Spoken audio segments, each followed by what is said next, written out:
સાંભળવા માટે અમારી ચેનલ યોગુ વસાણિયાને સબસ્ક્રાઇબ કરો અને આ બેલ આઇકોનને દબાવો જેથી નવી વાર્તાનું અપડેટ તમને મળતું રહે. આજે આપણે દેવતાઓના ખજાનચી તરીકે ઓળખાતા એવા ધનના દેવતા શ્રી કુબેર ભંડારીના ઇતિહાસની વાતો કરવાના છીએ. વડોદરા જિલ્લાના ડભોઈ તાલુકાના કરનાળી ગામે શ્રી કુબેર ભંડારીનું સુંદર મંદિર આવેલું છે. કહેવાય છે કે ત્રેતા યુગમાં વિશ્વારાયના વંશમાં કુબેર, રાવણ, કુંભકર્ણ અને વિભીષણ થયા હતા. આ ચારેય ભાઈઓમાં કુબેર સૌથી મોટા હતા.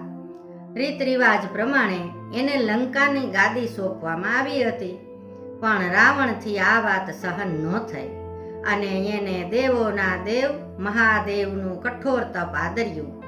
એના તપથી પ્રસન્ન થઈ મહાદેવે જ્યારે તેને વરદાન માગવાનું કીધું ને, ત્યારે વરદાન રૂપે અપાર શક્તિઓ તથા બળ માગી લીધું.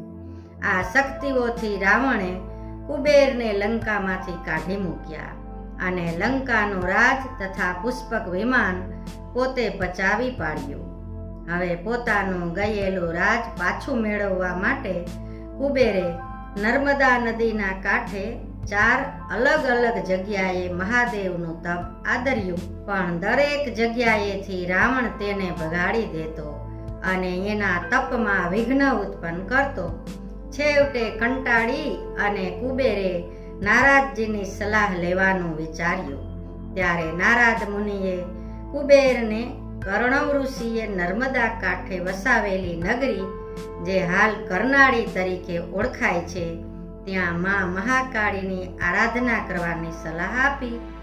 એની આરાધનાથી પ્રસન્ન થઈ અને મા મહાકાળી રાવણથી કુબેરની રક્ષા કરવા માટે લંકા બાજુ એટલે કે દક્ષિણ દિશામાં દ્રષ્ટિ રાખી અને બિરાજમાન થયા. આ વાત 16મા સંવંતની છે. એટલે તો આપણે માતાજીની આરતીમાં ગાઈએ છીએ કે સંવંત 16 પ્રગટ્યા માં રેવા ને તીરે. રેવા એટલે કે નર્મદા. આ મહાકાળીના મંદિરે જે કોઈ ભાવિક ભક્તો દર્શન કરવા જાય છે ને, તેને ત્યાંના મહંત ફૂલની પાંદડીઓ ભેળવેલા ચોખા આપે છે, જે આપણે તેજુરીમાં રાખવાના. કહેવાય છે કે જેની તેજુરીમાં આ ચોખા હોય ને, ત્યાં ધન ખૂટતું નથી અને વર્ષો વીતી જાય તો પણ આ ચોખા બગડતા નથી. આ તેનો પરચો છે. હવે માતાજીના રક્ષણ નીચે કુબેરે મહાદેવની આકરી તપશ્ચર્યા આદરી. એના કઠોર તપથી મહાદેવ પ્રસન્ન થયા અને વરદાન આપવા માટે કુબેરની પાસે પ્રગટ થયા.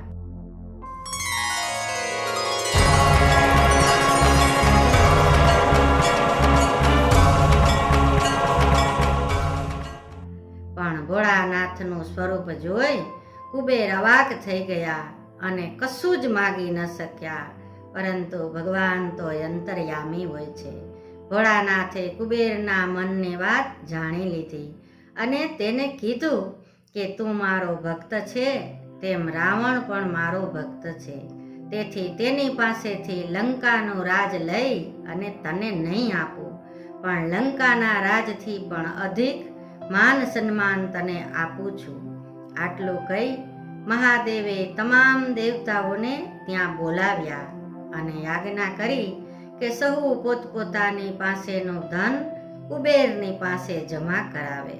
બસ તે જ ઘડીએથી અલકાપુરી એટલે કે સ્વર્ગના તમામ ધનનો વહીવટ કુબેરના હાથમાં આવ્યો અને ત્યારથી તે કુબેર ભંડારી તરીકે જાણીતા થયા. સાથે સાથે મહાદેવે વરદાન આપ્યું કે આ જગ્યાએ તું મારા નામથી એટલે કે કુબેરેશ્વર તરીકે પૂજાઈશ અને તારે ત્યાં આવનાર માણસ ગમે તે દેવી દેવતાની આરાધના કરશે તે તું તે દેવી દેવતાના ખાતામાં જમા કરાવી તેને ઈચ્છિત વરદાન આપજે. આમ મહાદેવની દયાથી અઢળક લક્ષ્મી કુબેરને પ્રાપ્ત થઈ. તેથી જ્યાં લક્ષ્મીજી ત્યાં નારાયણ, તે મુજબ સ્વયં ભગવાન વિષ્ણુ આ જગ્યાએ કુબેરેશ્વરની બાજુમાં પ્રગટ થયા. આ જગ્યાએ કુબેરેશ્વરની બાજુમાં શાલિગ્રામ રૂપે ભંડારેશ્વર તરીકે બિરાજ્યા. મહાદેવ તો કુબેરને દેવતાઓની વચ્ચે સ્થાન આપી દીધું. આ બાબતે વિષ્ણુની સ્વીકૃતિની મહોર બાકી હતી. તે ઠેઠ દ્વાપર યુગમાં મળી હતી, જ્યારે કુરુક્ષેત્રના મેદાનમાં મહાભારતનું યુદ્ધ શરૂ થયું. તે પહેલા અર્જુનને કૃષ્ણ રૂપે સ્વયં વિષ્ણુએ ભગવદ્ ગીતામાં જે બોધ આપ્યો હતો તેમાં 10મા અધ્યાયમાં 23મો શ્લોક આ મુજબ છે: રુદ્રોમાં શંકર હું છું, યક્ષ અને રાક્ષસોમાં કુબેર હું છું, વસુઓમાં પાવક હું છું અને પર્વતોમાં મેરુ હું છું. બસ તે જ ઘડીથી કુબેર કે જેની રાક્ષસ કોટી હતી તે યક્ષ કોટીમાં સ્થાન પામ્યા અને કુબેર દેવતા તરીકે પૂજાવા લાગ્યા. કોઈ પણ મહાકાર્યના અંતે અપાતી મંત્ર પુષ્પાંજલિમાં કુબેરનો ઉલ્લેખ થાય છે. તે ન કરાય તો જે તે યજ્ઞ કાર્ય સફળ થયેલું ગણાશે નહીં, તેવું પણ કુબેર ભંડારીને વરદાન મળ્યું હતું. આજની તારીખમાં પણ લગ્ન પ્રસંગે રસોડું ચાલુ કરતા પહેલા ત્યાં કુબેરનો દીવો પ્રગટાવવામાં આવે છે, કારણ કે એવી માન્યતા છે કે કુબેર ભંડારીનો દીવો કરવાથી પ્રસંગે ભંડારો ખૂટતો નથી. આમ શિવજીની દયાથી કુબેરને અનન્ય સ્થાન પ્રાપ્ત થયું.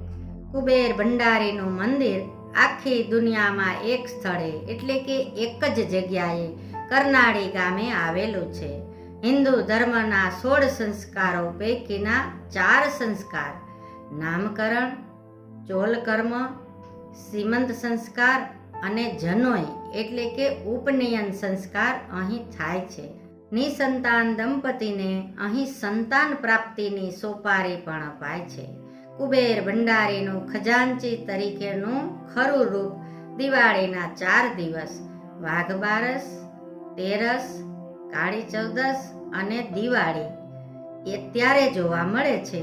આ 4 દિવસ દરમિયાન કુબેરજીને રાજાની જેમ શણગારવામાં આવે છે, છડી પોકારવામાં આવે છે તથા સોના, ચાંદી અને હીરાના શણગાર સજાવવામાં આવે છે તથા 300 જેટલી વસ્તુઓના ભોગ ધરાવવામાં આવે છે. આ 4 દિવસોમાં શણગાર, થાળ તથા આરતી અલગ અલગ પ્રકારના થાય છે. તો બોલીએ કુબેર ભંડારી દેવની જય.